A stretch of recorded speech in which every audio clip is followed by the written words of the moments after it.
Seja muito bem-vindo ao SETcast, nosso podcast falando sobre saúde. Meu nome é Anderson Boni, eu sou o CEO do Grupo SET e empreendedor, assim, de nata. E eu quero conversar um pouquinho hoje sobre ortopedia. E para falar sobre ortopedia, eu trouxe duas pessoas aqui que vivem diariamente sobre isso. Lembra, a nossa missão é dar a voz ao bom profissional de saúde e é isso que a gente vai fazer hoje.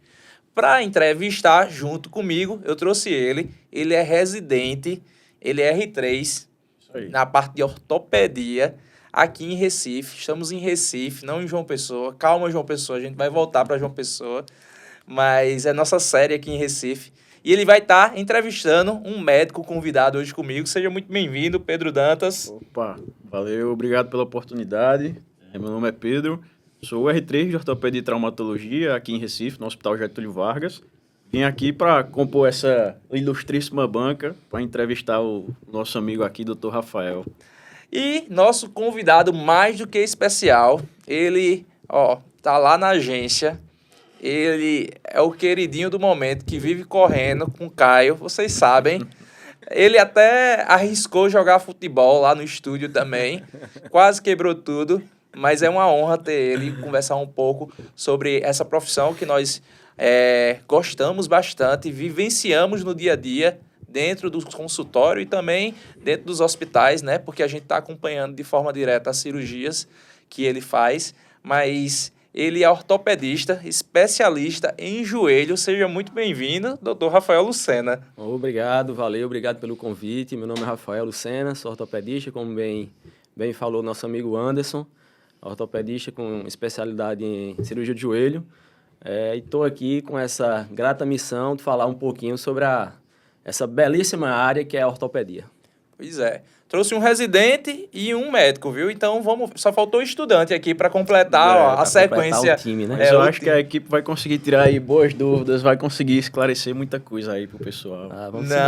Começar, né? Já que a gente vai falar sobre ortopedia, como é que surgiu o desejo aí, Rafael, de ser ortopedista? Já iniciou a faculdade dizendo assim, joelho é aquilo que eu quero tratar. Então, isso é uma longa história, né? Eu comecei medicina em 2011, na Faculdade de Ciências Médicas da Paraíba, né, em João Pessoa, e não iniciei o curso querendo fazer ortopedia, né? Eu pensei em várias outras coisas, na verdade, pediatria, cardiologia, mas aí, a partir do segundo semestre, né, da faculdade, que eu comecei a acompanhar um professor chamado, vou até falar o nome dele, que é uma pessoa que eu sou grato, Dr. José Rodrigues, que me deu a primeira oportunidade de entrar no bloco cirúrgico, primeira oportunidade de fazer uma sutura, enfim, várias coisas. E foi aí que eu tive contato com a ortopedia de fato, com a cirurgia de joelho. E a partir desse momento, no segundo semestre do curso de medicina, eu decidi fazer ortopedia mesmo, sabe? Entendi. Já que a gente está com um estudante, né, e você também foi estudante, como é que é o percurso aí? Você escolhe ortopedia, tem que fazer residência, são quantos anos de ortopedia? Tá, então, medicina, né, 6 anos de medicina, ortopedia é acesso direto, né, isso é um ponto positivo para a área, são 3 anos de ortopedia, e aí depois dos 3 anos você pode optar por fazer alguma subespecialidade. Eu, no caso, eu fiz cirurgia de joelho, que é mais um ano, né, na verdade é um fellow, né, mais um ano. Então, ao todo aí foram 6 de medicina, mais 3 de ortopedia, mais um de joelho, né? Então, um bom tempo aí de estudo. Isso é bom, né? E graças a Deus ele não para de estudar não, viu? Porque todo dia eu vejo ele lá publicando coisas relacionadas. Nesse caso... Não tem como parar de estudar, né? Você sempre tem que estar se atualizando. Se você quiser ser um bom profissional, não tem outra saída. Exatamente. E Pedro também, nesse caso, tu tá no R3. No R3. Estou no último ano de ortopedia aqui no Hospital Getúlio Vargas, em Recife. Foi o primeiro serviço norte e nordeste de ortopedia, já tem mais de 70 anos de história. Um hospital bem tradicional, estamos aí no último ano, já na luta, focado na prova das bots, no TO aí no final do ano. E vamos lá, enfrentar mais essa batalha aí. Tá. Eu tenho um fato curioso para contar, que eu não falei aqui. Tá. Mas, na verdade, eu fiz um ano a mais de ortopedia na minha vida, né? Eu fiz 2 R1s, né? Que até o pessoal me chama de louco por isso. Gostou Quem tanto de ortopedia que fez um ano a Quem mais. conhece sabe que a residência de ortopedia não é uma residência fácil, ela é muito difícil, muito árdua, né? Você sabe disso. Você é cobrado diariamente, 24 horas por dia, 7 dias na semana. Então, eu fiz um R1 primeira vez aqui em Recife, né? No Hospital das Clínicas. Peguei um ano muito complicado, que foi o ano da pandemia, 2020, né? Um ano muito complicado para todos nós. Então, mas enfim, eu terminei o R1. No segundo mês do R2, eu desisti, né? Voltei para João Pessoa e estudei novamente para prestar a prova novamente. E aí fiz R1 de novo. No caso, no Hospital do Trauma de João Pessoa, João né? Pessoa. João Pessoa. Aí fiz R1, 2, 3, então foram 4 anos de ortopedia mais um do fellow. Tem esse realmente. fato aí, que muitos me chamam de louco até hoje. Realmente, mas, para enfim. conseguir enfrentar, é porque só sabe realmente quem experiencia na pele. Enfrentar 2 anos de R1 de ortopedia, né? Não é para qualquer um, não. É difícil. É difícil.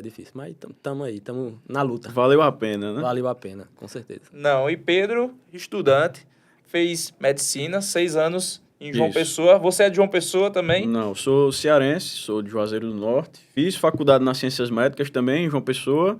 Aí terminei a residência, terminei a faculdade, meu primo tinha feito a residência aqui, já falava bem do serviço, Recife, por ser um polo médico muito bom aqui no Nordeste. Aí prestei prova somente para cá e estamos aí agora. Olha, eu não sabia que ele era cearense. Eu sou cearense também.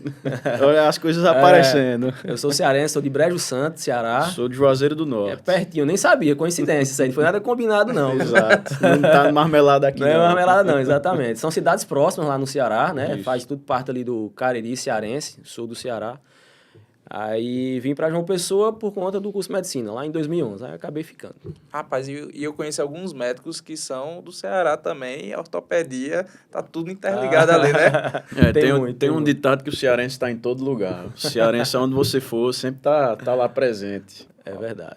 Não, legal. E por que, Pedro, tu escolheu a ortopedia em si? A gente escutou o Rafael, mas por que você tá nessa maratona aí e esse desafio da ortopedia? Pronto, minha história é parecida com a de Rafael. Eu entrei na faculdade sabendo que eu queria uma área cirúrgica, mas não qual.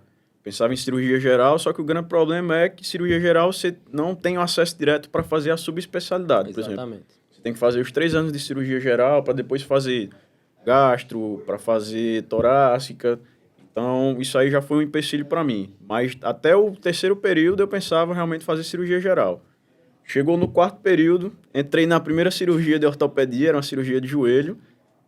E depois daí, pronto, já bati o martelo, já tive a certeza de que era isso que eu queria. Então, desde o 4º período, depois de entrar na primeira cirurgia, eu já vi, é isso que eu quero para mim. Porque a ortopedia é uma área que você lida com todo tipo de paciente, de todas as idades.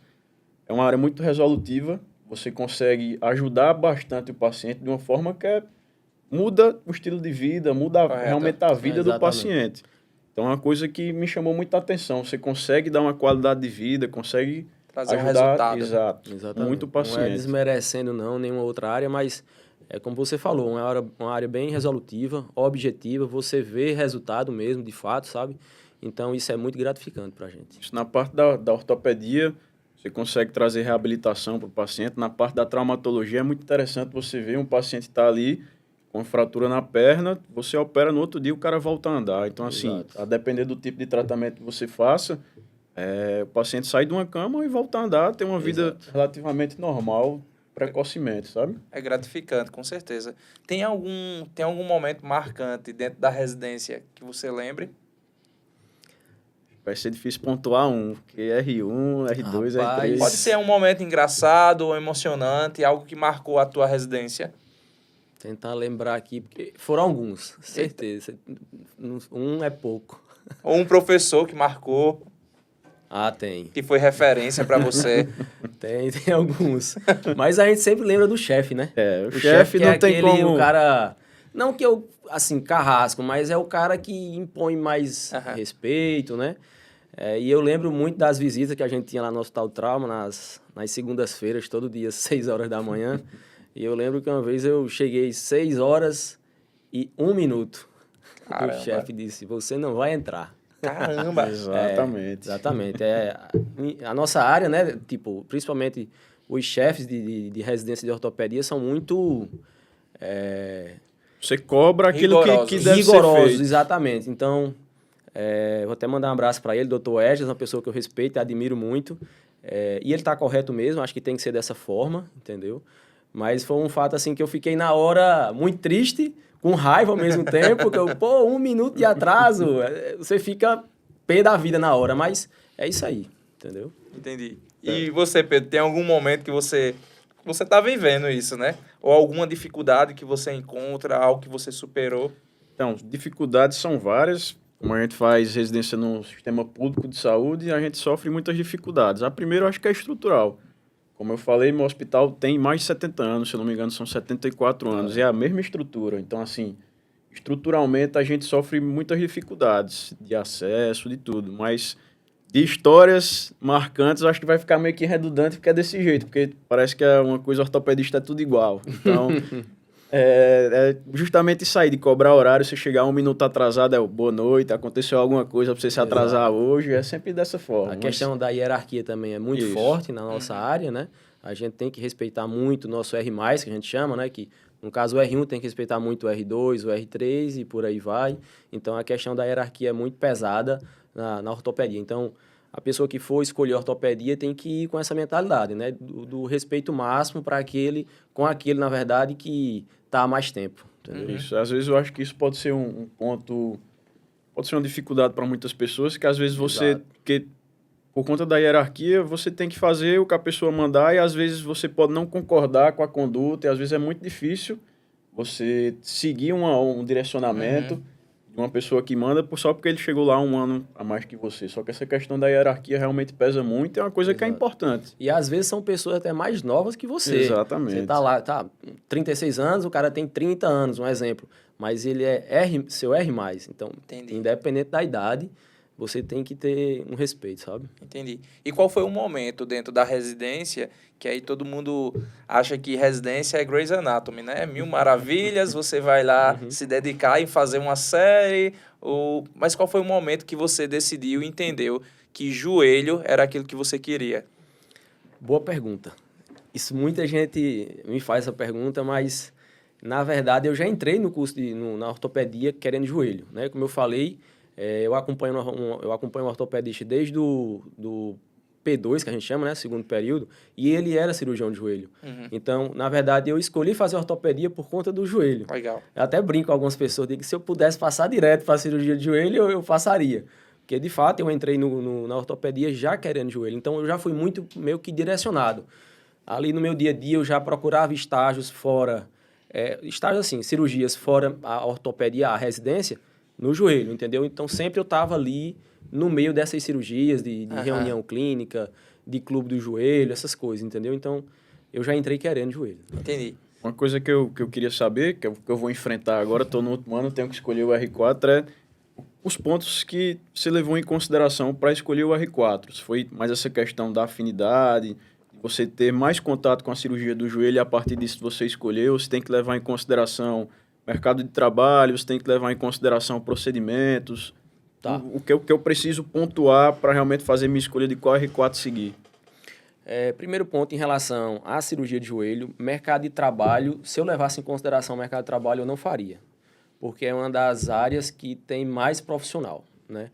Acho que Anderson sabe muito bem disso.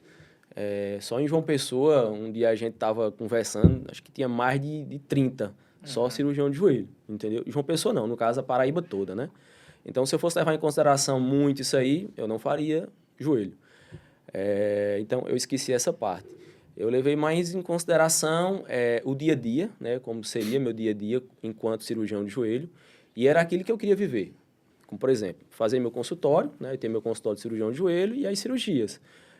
Cirurgias eletivas, no caso. Então, uma outra coisa que eu sempre coloquei na minha cabeça é que eu não queria viver muito de traumatologia, certo? Claro que, de certa forma, no começo ali da carreira, você vai ter que passar por isso. Mas é um objetivo meu não viver dependendo da traumatologia. Eu quero viver, de fato, da cirurgia de joelho, né? Das cirurgias eletivas, consultório, enfim, dessa parte. Então, eu levei muito em consideração o dia a dia, né? Que eu já observava bem alguns colegas, alguns professores, como era o dia a dia deles, e achava bacana, achava legal. Sem contar os estudos, né? As patologias, eu tinha mais afinidade. Então, eu levei em consideração mais essas duas coisas, o dia a dia e as patologias em que eu ia tratar de fato, entendeu? Entendi. E como é o dia a dia, para eu já saber se joelho vai ser uma opção para mim? Não, o joelho é ruim, pô. Quando o cara não quer que o outro faça, ele é ruim, não vale a pena. Não vale a pena, faça outra coisa, é melhor. Você escolher outra área. Já tem demais. Não, mas brincadeiras à parte. O dia a dia, como eu falei, é uma mescla entre consultório, né, ambulatório e cirurgias eletivas. Né? Hoje entra muito essa área da regenerativa. Entrou muito essa área da regenerativa que também está compondo aí o arsenal do cirurgião de joelho. Então, só cirurgia de joelho, hoje, você não vive mais, como antigamente. Antigamente era consultório, cirurgia de joelho. Hoje não. Tem outros métodos de tratamento que você tem que... na verdade, você tem que... adaptar, né? Você tem que colocar isso no seu portfólio, Sim. Entendeu? Se você não colocar no seu portfólio, você vai ficar para trás, que é justamente a questão da medicina regenerativa, entendeu? Medicina da dor também. Então, acontece muito que profissionais que não colocam isso no seu portfólio e vai acabar tendo que encaminhar seu paciente para um colega que faz, entendeu? Então, isso aí vai diminuir muito o seu volume, entendeu? Aí que entra a necessidade dele estar estudando direto, como você falou aí. Exatamente. Então... Eu achava que eu ia parar de estudar quando terminar a cirurgia de joelho, entendeu? Entendi. Mas não, eu vi que tem que estudar cada vez mais. Tem a questão da regenerativa, como eu falei, da medicina da dor. Então, a gente nunca para, de fato. Tem que sempre se manter atualizado. Exatamente. É verdade. Ô, Rafael, me tira uma dúvida. Mas tinha ali uma segunda opção, caso o joelho não fosse prioridade? Tinha. Eu ainda pensei em fazer ombro. Foi? Do ombro, foi. Inclusive, eu tenho um primo, né, que é cirurgião de ombro. É uma área bacana também. Inclusive, tem muito mais patologias do que joelho, se você for colocar no papel. É uma área boa, tipo, o consultório é muito bom, o exame físico é bacana também, muito legal. Então, se eu não fizesse joelho, se eu não tivesse feito joelho, eu faria cirurgia do ombro e cotovelo. São duas boas escolhas. Exato. E quais são as tuas escolhas, Pedro? Tá chegando aí no R4. Exatamente. Tá O que é chegando, que tu tem tá em chegando mente a hora aí? de escolher. Não precisa bater martelo não, mas pelo menos... De opções Umas na opções. mesa, tem algumas. Assim, ortopedia eu escolhi por afinidade. Eu já escolhi o que eu gostei, então qualquer sub que eu escolher, eu vou estar fazendo o que eu gosto, que é da ortopedia. Eu penso muito agora no mercado de trabalho, eu levo em consideração afinidade, como eu disse, independe do que eu fizer, o que eu fizer eu vou estar gostando.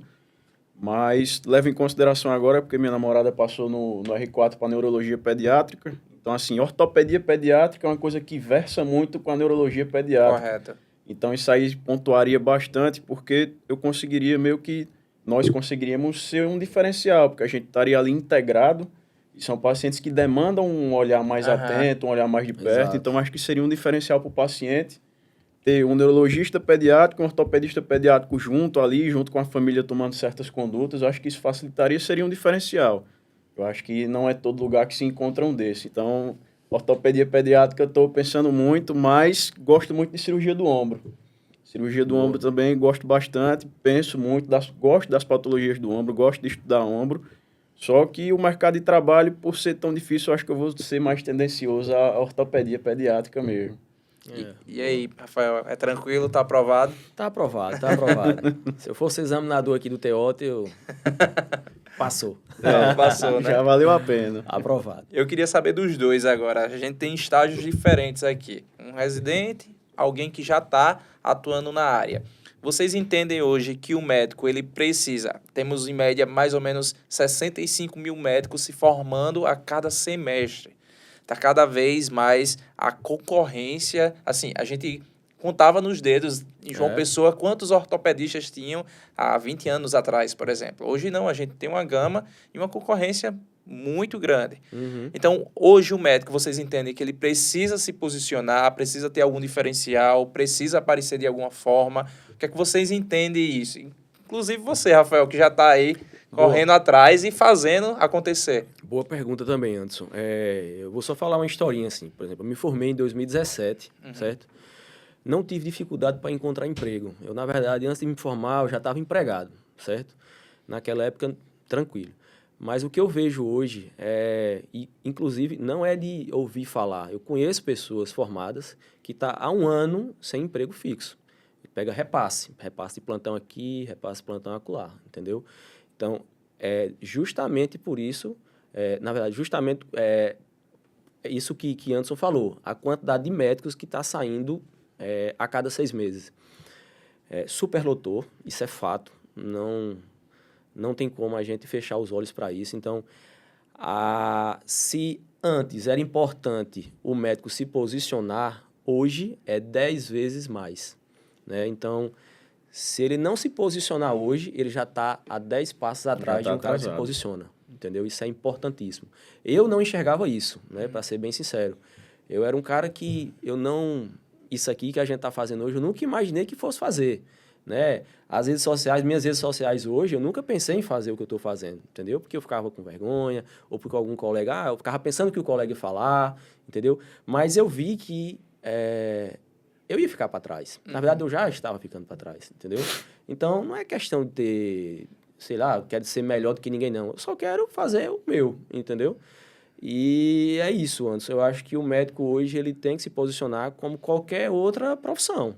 Um advogado, um engenheiro, certo? Então, e a gente não fazia isso, a gente não tem esse costume. O médico não tem esse costume de fazer, entendeu? Pelo menos não tinha. Eu acho que agora começaram a acordar e tem uma galera boa, né, que está fazendo isso bem feito. A exemplo do nosso amigo Glauber, né, que é uma pessoa que eu admiro muito e que sabe fazer isso, entendeu?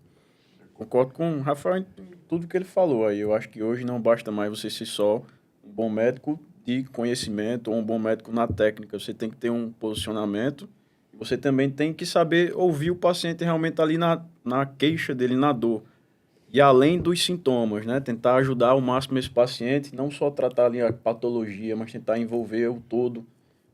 Tratar o paciente como ele deve ser tratado. Eu acho que isso é um diferencial. Acho que a medicina, por mais que estejam se formando cada vez mais médicos, a medicina está perdendo os traços da medicina. Está cada vez mais o pessoal tratando menos o doente e tratando mais só a doença. Outra coisa que, exatamente, é importantíssimo isso que ele falou, porque eu acho que não existe marketing melhor do que a relação médico-paciente. Exato.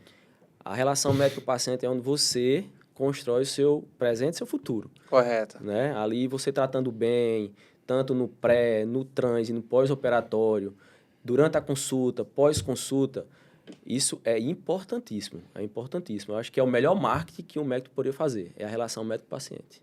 Inclusive, na verdade, esse é o marketing que nunca morreu e nunca vai morrer, né? Exatamente. Muita gente, eu vejo muito médico desesperado em querer investir 30, sei lá, dinheiro com força em tráfego pago, ou então em media off, seja como for. Mas, no final das contas, a jornada do paciente, ela inicia no momento que ele vai buscar informação por algum serviço. Uhum.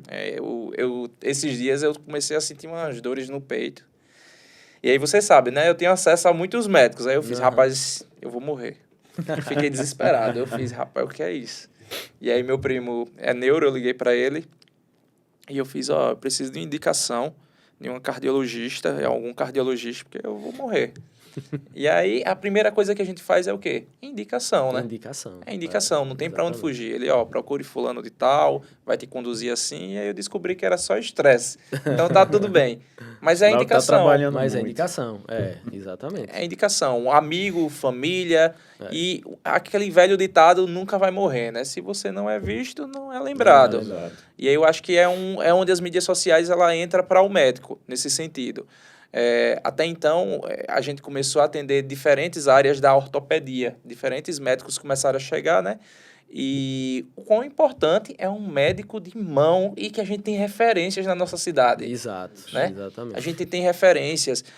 Muitas vezes a gente tem aquela visibilidade em ombro, de repente, em joelho, mas como vocês mesmos estavam falando, mão, a parte de medicina regenerativa, que não é muito conhecida. Exato. E a gente tem várias outras áreas que não são divulgadas. E a gente não precisa do serviço em todo momento, mas no momento que a gente precisar, eu preciso lembrar, por exemplo, doutor Rafael, ele está ali à disposição. Ele é o médico do joelho que eu posso procurar informação. E a gente começou a fazer esse processo com o Rafael, né? Hoje cuidamos do marketing do Dr. Rafael. A gente atua de forma plena junto com ele, mas que é um trabalho muito maior feito por ele. Porque quando se trata de posicionamento, a gente pode dar diretrizes, a gente pode acompanhar, mas no final das contas, quem faz essa movimentação e quem atende o paciente, principalmente no presencial, é ele. Exatamente. A porta de entrada é sua secretária, é de repente a visibilidade que a gente pode projetar, mas é você, é o teu atendimento que vai fazer todo o diferencial no processo, né? E nessa jornada, um médico que ele não entende isso, ele realmente vai ficando para trás. Só que é uma jornada. Então, o paciente, ele começa a ver você, de repente, é um anúncio, ele entra em contato com a secretária, seja pelo Instagram pessoal ou privado. Inclusive, doutores, deixem seu Instagram aberto aí, tá? Não deixem eles privados, porque como é que seu paciente vai falar com você? Eu já ganhei um puxão de orelha aqui. Já. Não, calma. Ele é R3, mas ó, a gente já vai cuidar do Instagram dele. Mas... Vamos abrir o Instagram dele. Vamos abrir. Mas é uma jornada do paciente. Então, hoje eu entendo também que a faculdade, a de medicina especificamente, ela não ensina sobre algumas áreas que talvez pudesse contribuir para o médico. Uma delas é marketing, mas eu acho que principalmente gestão e empreendedorismo. Com certeza. Vocês acham que é, assim, é responsabilidade do médico também entender sobre essa jornada, sobre gestão realmente, ou não? Como é que funciona isso? Com certeza, Anderson, com certeza. Eu acho que...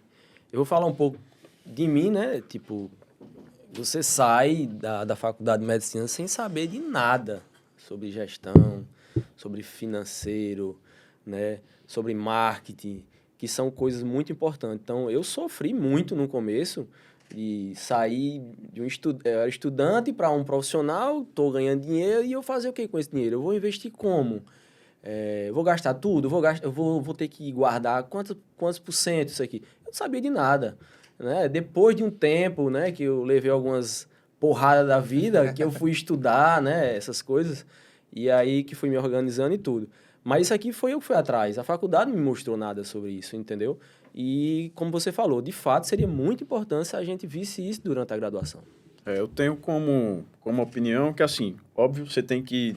Além de saber ganhar o dinheiro, você tem que saber lidar com o dinheiro. Além de saber mexer com o seu Instagram, você tem que tentar entender como é que aquilo vai virar uma monetização, como é que aquilo vai captar o seu paciente, como é que aquilo vai trazer algum benefício para o seu paciente. Correto. Eu acho que você tem que ter esse entendimento, mas eu também acho que a gente tem que ter alguns focos. Por exemplo, o meu foco, pelo menos aí você pode me corrigir se eu estiver errado, o meu foco tem que ser a técnica, tem que saber tratar bem o paciente, conhecer sobre a doença, sobre o tratamento, e você pode entrar para me ajudar na questão do marketing. Por exemplo, eu não tenho que saber lidar de tudo, saber lidar com tudo. Acho que um dos pontos principais é saber também escolher quem vai estar ali do meu lado me ajudando nessa caminhada. Você não precisa traçar esse trajeto sozinho. Correto. Uma empresa do seu lado que consiga lhe ajudar, alguém que consiga ali lhe dar uma opinião, lhe dar um direcionamento. Acho que isso também é muito importante na caminhada do médico. Que às vezes, pelo menos quando eu estava na faculdade, eu pensava que eu tinha que saber lidar de tudo. Não só da medicina, mas até do marketing. Mas hoje eu tenho uma opinião diferente. Eu acho que, para mim, vai ser muito mais rentável eu me pensar mais no que eu tenho que saber lidar, do ponto de vista da medicina, e ter alguém ao meu lado me auxiliando na questão do marketing, disso tudo. Não, legal, legal. E sobre empreender, porque quer queira, quer não, o médico ele sai ali da faculdade e você é um empreendedor. Pode falar o que for, Rafael. Você, tu teve que sair da faculdade e começar a lidar com dinheiro quando de repente tu se viu dentro de um consultório. Se você parar para pensar, você é uma empresa. Tu pensou que iria chegar nessa situação de, eu vou precisar entender um pouquinho de contabilidade. Tudo bem, eu posso até recorrer quem vai fazer isso por mim. Mas tu se via como uma empresa também? O teu consultório é uma empresa? Como é que você lida com isso? Então, no começo, Anderson, não. Eu não me via como empresa. Tanto que eu ficava meio perdido. Depois, como eu falei, depois que eu tomei algumas porradas, que eu parei assim, caramba, eu sou uma empresa. Então, eu tenho que cuidar da minha saúde, né? Isso é fato. Porque se eu adoecer, não entra nada Correto. entendeu? Vai para tudo. Então eu tenho que cuidar da minha saúde e tenho que cuidar dessa parte de empreender, de gestão, porque senão dá tudo errado. Dá tudo errado. Se você deixar tudo... Uma coisa importante também. Se você deixar tudo na mão de alguém para fazer, não dá certo. Então, você tem que entender, nem que seja o mínimo. Correto. Entendeu? Pelo menos para dar uma opinião, né? Eu falo muito da questão do marketing, por exemplo. Eu tinha uma empresa anteriormente que eu deixava muito na mão dela, né? E não fazia nada. Claro que deu errado, né? Não é falando da empresa em si, mas é porque eu também não cheguei junto, entendeu? Então, acho que é uma coisa que a gente tem muito na SET, é que vocês dão muito essa oportunidade de querer saber a opinião do profissional. Ah, isso aqui tá legal? Quer mudar? Então, eu acho que a gente tem que estar presente, entendeu? Eu acho que as coisas funcionam dessa forma. Isso aí no marketing, no empreendedorismo, né, no financeiro, em tudo. Então, acho que não dá para você terceirizar 100%, não. Aí é onde entra o meio termo, né? Isso. Porque, por exemplo, quando você tem um entendimento básico, você tem um entendimento de onde você quer chegar também. Exato. E tem um entendimento do que você pode cobrar por. Uhum. Então, talvez, quando você foi buscar sobre marketing, pelo menos o básico, sabendo, ó, eu preciso ter esses resultados, pelo menos porque eu entendo sobre isso e eu acho que vocês vão poder contribuir de alguma forma, né? Sim. E aí entra o equilíbrio. Como, por exemplo, eu acho que da Faculdade da Medicina poderia ter algumas cadeiras sobre financeiro. Com certeza. Nas ciências médicas tinha, mas era optativo, não era obrigatório, marketing médico. E é? Na época que eu fiz, mas já perto do final, acho que eu já estava no meio do internato, tinha essa cadeira optativa sobre marketing Legal. Já no Então, meu tempo não tinha. Então, você tá evoluindo, tá vendo né? que tá evoluindo e como cada Legal. vez mais está se tornando imprescindível. Até na com faculdade certeza. os caras já estão colocando para você aprender sobre. Inclusive, assim, a parte jurídica, por exemplo. Onde é que entra a responsabilidade do médico, onde não entra. Você está lidando. O que você pode fazer, inclusive, no próprio marketing médico. Sim. O que você não pode fazer. O que você pode expor. Exato. Vocês lidam com situações muito delicadas. Isso. Então, assim, o bloco cirúrgico é um local sagrado. É onde a atenção tem que estar totalmente 100% voltada para o paciente ali.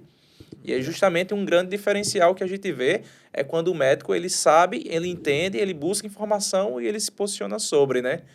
E a gente começou a gravar alguns vídeos com o Rafael e eu vi que ele tinha um gingado. Ele falava bem. E ele começou a ir atrás de algo que eu acho que é interessante, que, por exemplo, comunicação.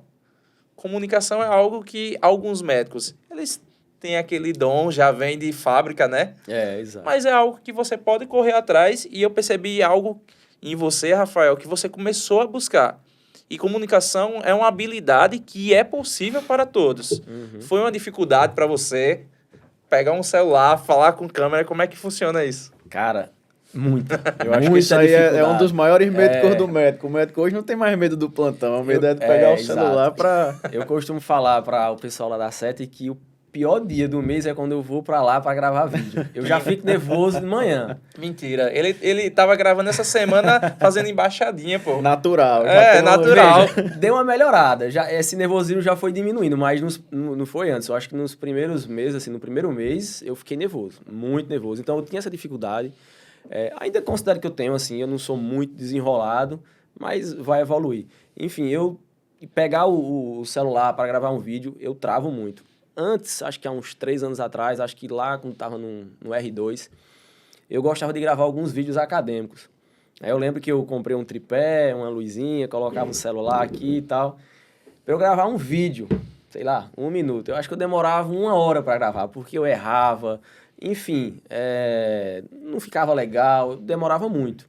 Mas eu acho que é justamente isso que Anderson fala, né, para todo mundo. Eu acho que tem um dom, mas também tem um treinamento. Eu acho que se você quiser, né, você consegue treinando, fazendo direitinho as coisas, eu acho que dá para desenvolver, sabe? Mas você acha que a comparação e se cobrar demais nessa questão da gravação influencia?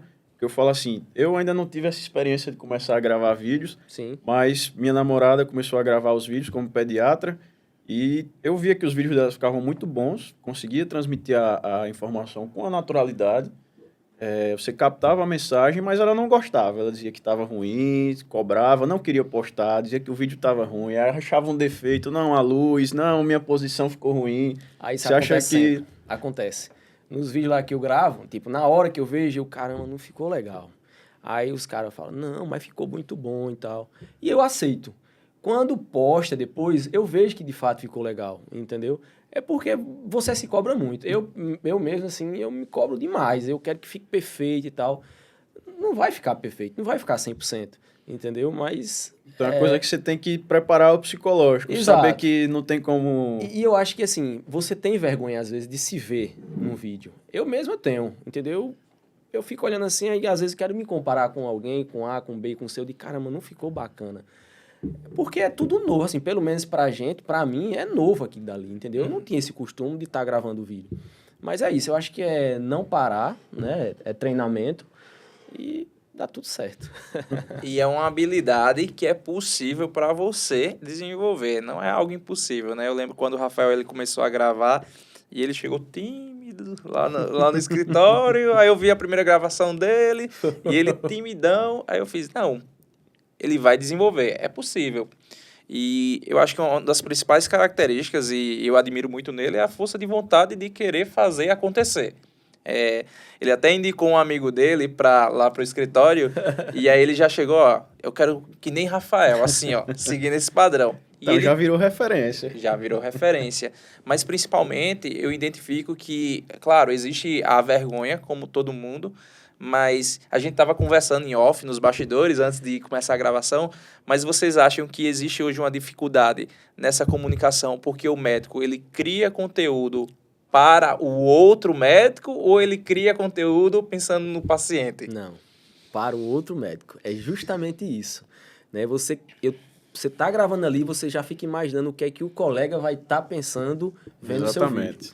Né? Isso, pelo menos, eu fico pensando dessa forma. Eu acho, caramba, será que o colega vai criticar isso aqui? Era para eu ter falado de uma forma diferente. Eu acho que não ficou legal. Mas é pensando, acho que quase 100% das vezes, no colega e não no paciente. E aí é onde está o erro.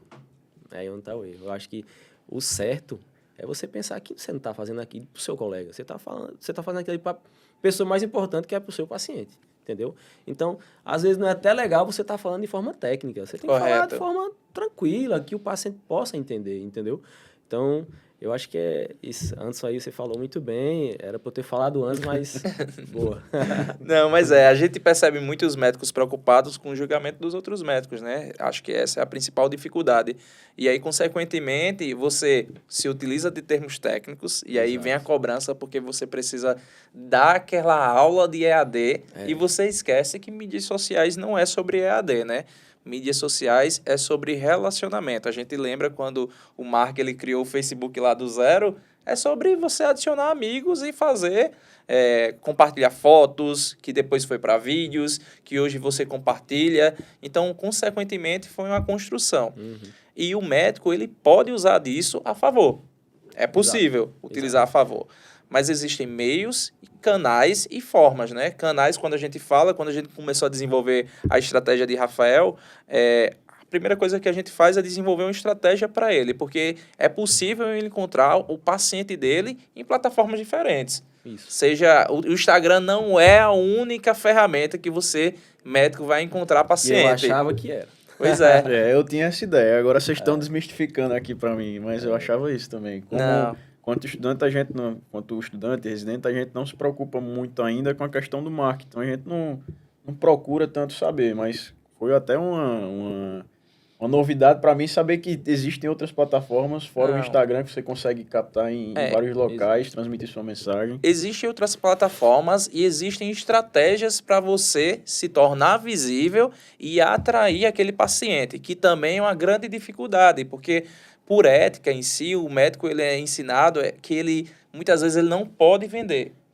E assim, o seu serviço ele tem que estar disponível para uma necessidade do seu paciente. E você precisa saber vender. Tudo tem custos hoje em dia. Um consultório tem custos. Exatamente. E, claro, existe com ética, com respeito, e você consegue desenvolver a melhor habilidade e método que você tem para oferecer para aquele paciente. Exatamente. Então, Quando o médico ele identifica quais são os canais, como ele pode fazer isso de uma maneira ética, de uma maneira correta, todas as coisas fluem.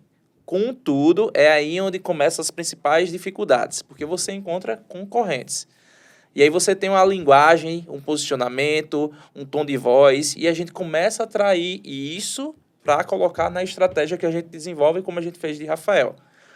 Mas não é tão fácil, né, Rafael? Porque a gente começou a identificar alguns empecilhos. Por exemplo, ele começou, primeiro momento, fazer vídeos, ele começou a aperfeiçoar a comunicação dele, e aí chegou no momento da trava, que iniciamos o tráfego pago dele, procurando leads qualificados, como todo mundo fala na internet, mas eu acho que na área da saúde o lead qualificado é mais do que qualificado. Porque imagina só, quando eu vou escolher uma roupa, eu tenho a opção de escolher aquela loja ou não. Mas quando eu estou com dor, será que eu vou escolher o quê? Quando eu estou com dor, eu quero a solução para aquilo. Então, consequentemente, o teu serviço ele vai me atender. E principalmente vocês que lidam com urgências, né? Isso. Então, consequentemente, você vai atrair aquele lead. Aquele lead é super quente para você. Mas você sentiu alguma dificuldade, por exemplo, chegou o lead, que é o paciente, ele se comunicou com você e você precisa de script, uma boa pessoa, um bom comercial ali para fazer essa conversa, passar essa informação, fechar essa consulta? Muita dificuldade no começo. Tem até uma historinha para contar aí, que no começo minha secretária era eu mesmo. Né? Tinha nome? Claro. Você sabe da história. Você já sabe da história. Era Simone. Né? Oi, eu sou Simone. Vou dar até um abraço Prazer. aqui para a Simone. Simone era uma secretária de um antigo professor meu. E na hora, eu vou colocar o nome de quem? Aí eu lembrei o nome dessa secretária e vai ser Simone. Só que Simone, na verdade, era eu, entendeu? O paciente chegava, falava e eu que respondia. Num outro contato que eu tinha. Só que a dificuldade era a demora, né? Eu nem sempre estava disponível. Então, o paciente, às vezes, mandava mensagem de manhã, eu só respondia à tarde. Já era, entendeu? Não tem como ser dessa forma. Mas eu passei bom tempo, assim, acho que já no finalzinho do R3 para o começo da vida profissional, sendo eu mesmo minha secretária. Só que aí tive essa dificuldade, não é legal, né? Porque você não dá a atenção necessária. E aí foi quando eu contratei uma secretária de fato, né? Para tomar de conta disso aí. E aí foi uma das coisas que eu mais pedi a ela. Olhe, seja rápida na resposta, porque senão a gente perde o paciente, né?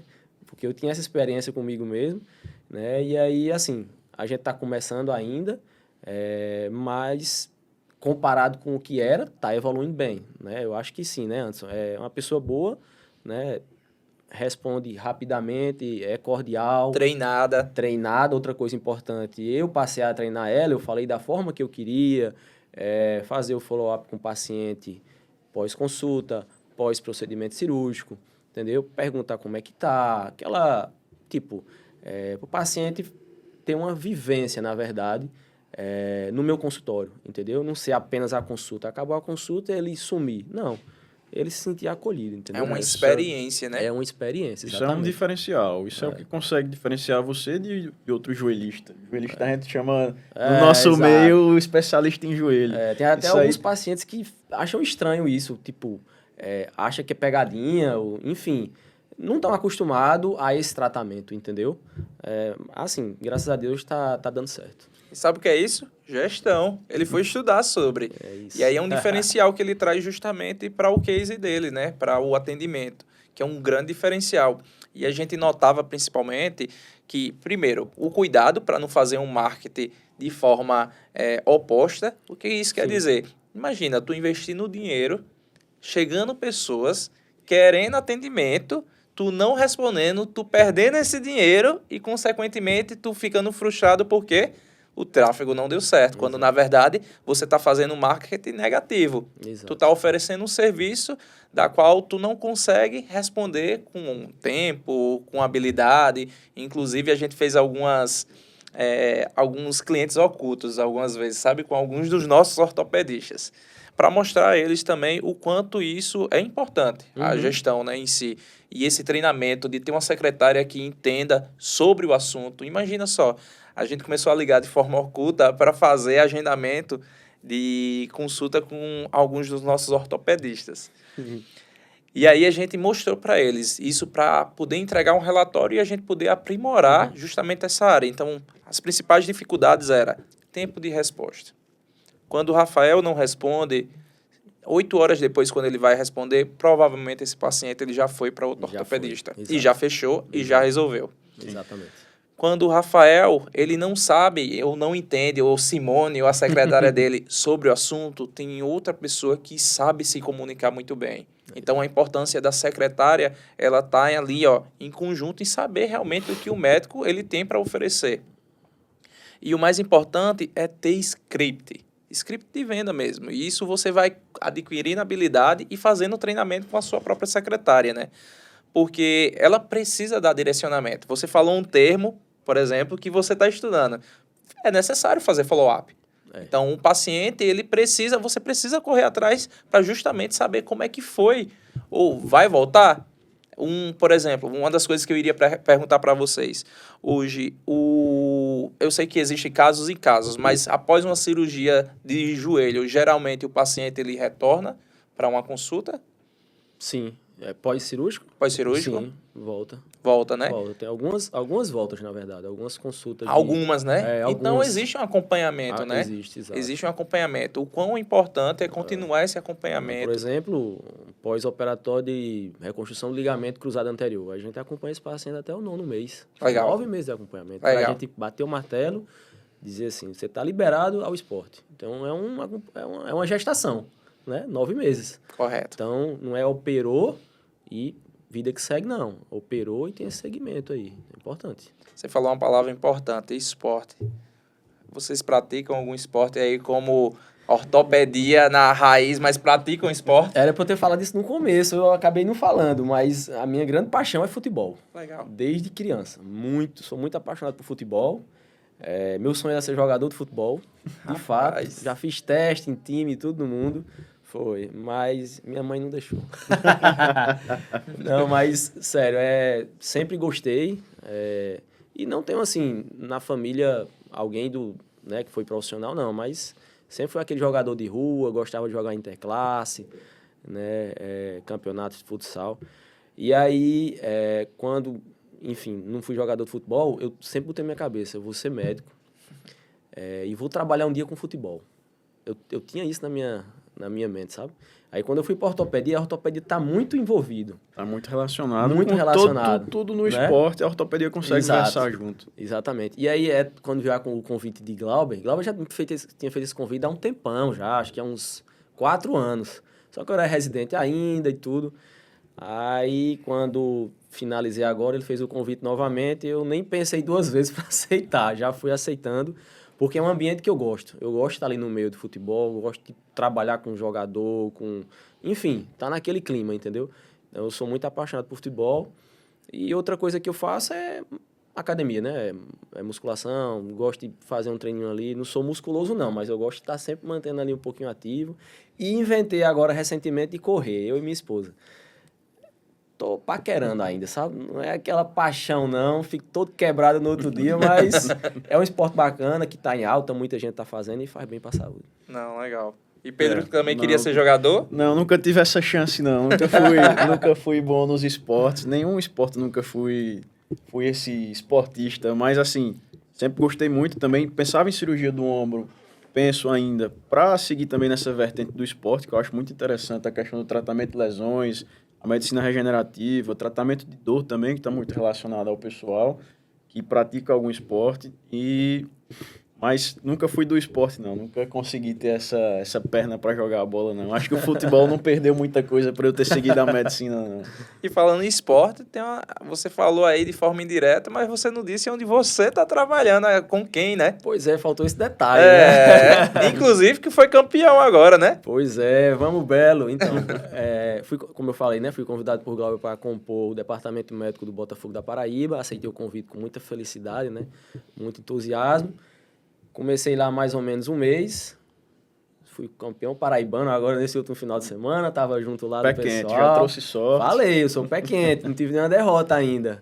Então, tô lá trabalhando com o pessoal, faço parte do departamento e tô gostando muito. Legal. É uma coisa que eu acho interessante, mas eu não sei bem como é o dia a dia, né? Como é o convívio, o que é que o médico que compõe ali, que faz parte do time, o que é que ele faz? Qual é o dia a dia dele, qual é a função, a boa obrigação? No time de futebol, não existe aquela... Tem muita gente que pensa, aquela visão de, o médico está aqui, o fisioterapeuta está aqui, o massoterapeuta está aqui. Não. É tudo aqui, ó. É tudo no mesmo nível, certo? É um time, na verdade, né? A união tem que ser muito grande entre todos. Então, a gente depende muito do fisioterapeuta, o fisioterapeuta depende muito da gente, assim como também do massoterapeuta. Então, a gente fica ali no dia a dia, no departamento, falando um pouquinho especificamente do DM do Botafogo, né? Fazer a avaliação de pacientes que têm lesão muscular, né? O uso do ultrassom, que está, assim, hoje em dia não tem como você não ter esse aparelho num time de futebol. É uma necessidade básica, É uma necessidade básica, exatamente. O fisioterapeuta, no mesmo momento ali que a gente está fazendo a avaliação ultrassonográfica, o fisioterapeuta já está fazendo uma avaliação muscular ou de força, ou o que for. O massoterapeuta já está fazendo seu trabalho também ao mesmo tempo. Então, são muitas coisas que você pode estar fazendo. E outra coisa, né? Paciente lesiona ali durante o treinamento, você tem que estar ali também. É uma coisa importante, ter sempre essa equipe diariamente no clube de futebol, né? O que não acontece em alguns clubes, né? Ter uma equipe dessa completa. Diferentemente, o que acontece no Botafogo, que tem a equipe fechada. Médico, fisioterapeuta, massoterapeuta. Todo dia tem um profissional diferente, né? Para dar o melhor suporte possível para o atleta, entendeu? Esqueci de um outro profissional também muito importante, que é o nutricionista, né? É básico também. É uma pessoa que a gente depende muito e que ajuda bastante no dia a dia, entendeu? E você está no acompanhamento, você está na prevenção, está no diagnóstico, mas assim, no seu caso, você como um cirurgião de joelho, se o paciente, o jogador rompe o LCA, por exemplo, cruzado anterior durante uma partida, aí é você quem vai fazer o tratamento cirúrgico ou ele está encaminhado? Como é que funciona isso? Então lá os primeiros socorros é a gente, né? É o médico que está em campo. Sim. Né? Mas isso é decidido entre o departamento médico em quem vai fazer o procedimento cirúrgico. Vai fazer aquele que é especialista na área, né? A gente tem lá cirurgião do pé e tornozelo, cirurgião de joelho, no caso eu, e também tem parcerias com outros profissionais de determinados hospitais. Então, isso aí é meio que conversado, meio que combinado entre o pessoal da equipe. Entendeu? Entendi. Uma dúvida importante, chegou aqui no meu ouvido. A carreira de ortopedista, quem quer seguir aí, pode ter uma vida financeira tranquila? Isso é mito. Foi essa a pergunta, é mito? Mito ou verdade? Mito ou verdade, né? Não é mito. Mas, assim, eu acho que como toda carreira, se você fizer ela bem feita, né? Com amor, com paixão, eu acho que você vai ser bem sucedido. Independente de qual for a carreira que você seguir, ou ortopedia, ou pediatria, ou ginecologia. É uma área que tem espaço ainda, claro. Tem muito profissional, mas que tem espaço, né, ainda. Eu acho que não dá para reclamar, assim, falando financeiramente. Eu acho que é uma área boa, né? E se você fizer, como eu falei, com amor, aí é que se torna melhor ainda, entendeu? Eu tenho uma visão que a ortopedia é uma área muito bem nutrida. Por exemplo, uma área que versa com o bom de todos os mundos. A gente consegue fazer consultório, consegue fazer procedimento ambulatorial, procedimento cirúrgico. Então, a gente consegue versar com todos os tratamentos da medicina, todas as formas de Exato. Outra coisa que eu ia falar também é que ela é bem diversa, né? Se você quiser só fazer consultório, você só faz consultório. Se você quiser só operar, você só opera. Se você quiser só fazer plantão, você só faz plantão. Então, Isso. a diversidade na ortopedia é muito grande. Você tem um leque de escolhas. Um leque de escolhas gigantesco, entendeu? Então, dá para você fazer bem feito se você quiser, entendeu? É bacana. O nosso papo, ele tá chegando ao fim, mas eu tenho 2 perguntas importantes, uma para cada. A primeira é o seguinte, vamos começar com o residente, né? Pedro, se você começa pudesse... sempre pelo mais baixo. Não, O R menos. o R-. A gente falou sobre respeito aqui, né? Hierarquia. Hierarquia. Pois é, se você pudesse dar um conselho para aquele estudante de medicina que quer seguir a ortopedia e um conselho para ele passar bem na residência, o que é que você diria para ele? Acho que é difícil juntar em um conselho só, mas o primeiro é você tem que ter ciência que você vai enfrentar muitas dificuldades. O primeiro ano não é fácil, mas uma coisa que a gente fala para quem está entrando é tem data para começar e data para terminar. Você não tem que ver só os pontos negativos, você tem que ver o ponto positivo. O R1 é, sem dúvida, o pior ano da sua vida. Por exemplo, vai ser o pior ano da sua vida, mas ao mesmo tempo vai ser o melhor de crescimento. Você vai sair outra pessoa, outro médico, o ano que basicamente vai lhe formar ortopedista, vai lhe forjar ortopedista. Então, enfrente a batalha, não vai ser fácil, é difícil o R1, mas que vale a pena. Se você realmente gosta de ortopedia, vale a pena, sabendo disso, né? Entrar com a cabeça erguida, saber que você vai sofrer, não vai ser fácil, mas no final tem a luz no fim do túnel, vale a pena. Legal. É bom. Hoje, então, você se sente realizado. Com certeza. Eu não me arrependo em nenhum momento da escolha. Embora no R1 você acorda de manhã cedo ali e 5 horas pensa, rapaz, o que é que eu tô fazendo da minha vida? Mas depois vai melhorando. Melhora, não é sempre ruim, não. Eu acho que a palavra é justamente essa. Você tem que ser resiliente, né? Eu acho que é uma residência que você vai apanhar todo dia. Isso é fato, independente do local onde você esteja. Sendo ortopedia, você vai apanhar todo dia. Então, tem que ser resiliente. Se você não for resiliente, infelizmente, você não vai vencer. Concorda? Concordo, Não é? com certeza. É uma residência muito difícil, muito puxada. Tem essa questão da hierarquia que nem algumas vezes você não quer, você não aceita, mas é isso e acabou. Tem que ser resiliente. Se você for, como ele falou, tem dia para começar e tem dia para acabar. Dá tudo certo. Eu ia pedir para você deixar uma mensagem agora, mas você já falou, né? Falou sobre resiliência aí, principalmente. E eu queria agradecer aos dois. Foi um convite aí. Rafael já acompanha há algum tempo. Ele está com a gente junto nesse desafio e caminhada. Não é fácil, né? No dia a dia. Não é fácil, é difícil. Mas com muita estratégia e principalmente muita garra, que o mérito é todo seu, que é você que faz acontecer. Você consegue o sucesso, né? Agradecer a Pedro também pela participação aí. Vai iniciar daqui a pouco, né? Já iniciou, né? A jornada. Né? Já iniciou a jornada. Exatamente. Mas daqui a pouco ele vai começar a colher os frutos em relação a tudo que tem acontecendo. E agradecer a vocês também, você aí que está assistindo a gente. Obrigado. Ortopedia, na verdade, é um sonho lá no escritório. A gente está com 25 ortopedistas. E eu costumo dizer que minha equipe está fazendo uma residência e não sabe, né? Tá nichando para ortopedia. Tá fazendo uma residência lá, estamos no R5 já. Mas obrigado pelo seu tempo e até o próximo episódio. Um grande abraço e até mais. Valeu. Valeu.